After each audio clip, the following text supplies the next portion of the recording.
Bonsoir, mesdames et messieurs. C'est avec précaution que le C3S d'Arthabasca et de l'Érable continue de tenter d'enrayer la propagation de la gale qui sévit dans ses institutions d'hébergement.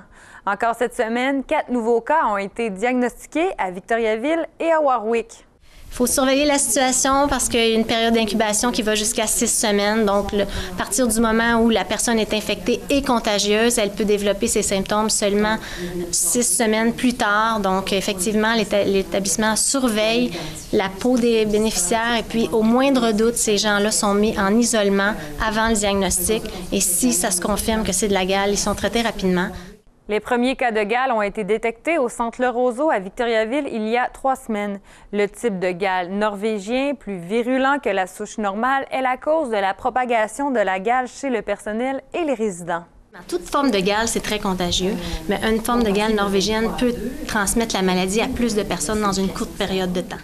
577 personnes qui ont gravité auprès des gens infectés ont été contactées pour un suivi et un traitement préventif au besoin. Le traitement préventif est donné seulement si on répond à la définition d'un contact étroit. Pour la gale commune, un contact étroit, c'est d'avoir des contacts peau à peau avec un usager de façon répétée. Donc, par exemple, être l'infirmière qui donne le bain aux résidents jour après jour. L'Association québécoise des retraités des secteurs publics et parapublics ont réclamé par le biais des médias une enquête publique. Le Centre de santé et de services sociaux rejette d'emblée la réclame et réitère sa confiance envers ces établissements. L'établissement a utilisé rapidement le protocole provincial qui existe dès les premiers jours et ils ont appliqué les recommandations. Par la suite, on a été en échange avec eux.